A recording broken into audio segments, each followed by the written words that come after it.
Foldable phones aren't really new anymore. We've seen Samsung launch the Galaxy Fold last year, and we've recently even seen the Galaxy Z Flip. But between those two phone launches, Motorola launched the Razr. And my god, I've never seen people being this excited about a smartphone in a really long time. And a key component in that is nostalgia.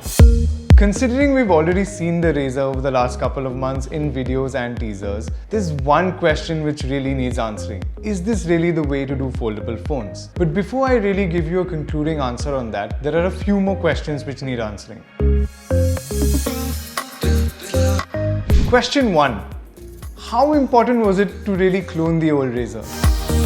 Staying true to the nostalgic factor, Motorola basically gave their engineers the old Razr and asked them to slap on a foldable display on this one, and not the other way around.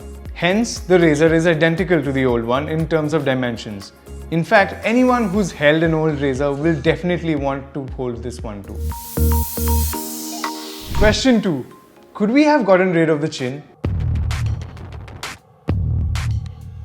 Now, coming from any modern smartphone, one thing seems obvious, and that is the fact that the cleaner the look, the better. So why the big chin? Well, not only does it replicate the chin on the OG Razr, it also houses a number of components inside it. Besides, the chin allows the display to tuck in a little further every time the phone is opened. Question 3. How is this Hinge any different?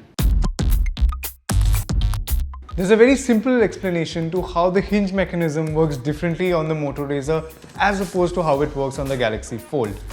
Now, on the Galaxy Fold, every time you're folding the phone, there's actually a crease being formed at the end, which is why every time you open the phone, the crease becomes more and more visible. However, Motorola has found a solution to this problem, and that is its dual hinge design.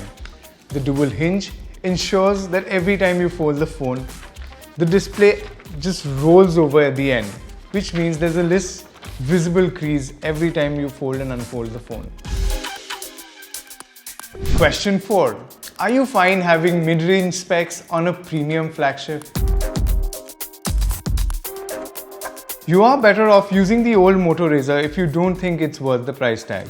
No, really. Jokes aside, the build feels premium, but the screen disappoints and so does the performance, especially now that we know that the Z Flip is a full-fledged flagship.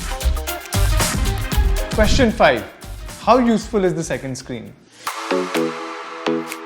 There's not a lot that you can do with the second display. It does double up as a viewfinder, you can take calls, reply to messages, and control media, but that's about it. So is Motorola doing foldable phones right? While this is the most comfortable form factor we've seen on a foldable phone thus far, there are just way too many questions I'm having to ask myself before considering this nostalgic splurge. But that's just my first impression based on just an hour's use of the phone. So make sure you stay tuned for the full review, which should be out soon.